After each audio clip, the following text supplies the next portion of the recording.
Kaso Buduburam na arehosema efiri ho ba enese ensu ato ekowiase ekwan da ho ni moache mienu obi nko obi ma adane arehosema Adom TV yekopie mu ho ne omanfo ni betwetwe nkomo na chese imo rem kaka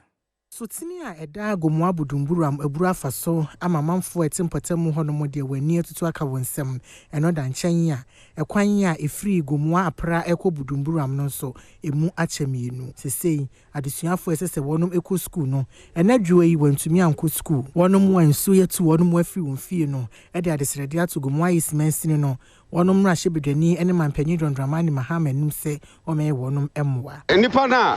osi dango babia ensuo fa no onyai ayesa mu bebubu no na dmofo ba ha ne da nyame ne nkwasa ye enti no ombla no mbe bibi ho be homeless baby I'm more than 10 residents I'm now homeless because of sabridge emotion feel am ye wa ha aban panifo nsa chase road minister on man home so na ya na ya to aban mo panifo okrom a menti wa aye filling station ha dey esi on tinsuo no kra nya baby nye dey enko what ase okwan no mu kra ka kra ntumi mba ntade se ya na direct cars na ye dey omuba esi aye ntumi nye adwuma Imanodogbe aya assemblyman e wo Buduburam electoral area akire mu se tebia wonum wo mu okrum honom no enye ya ne senti ehu behia sempanifo e ba beboa wonum han pa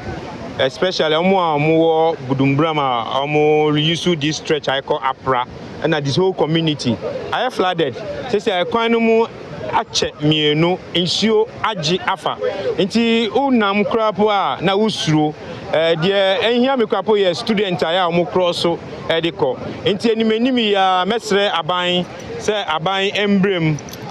mesre district embrem na emergency we bi on betumi aye na mo betumi aso ano no na mo nso ano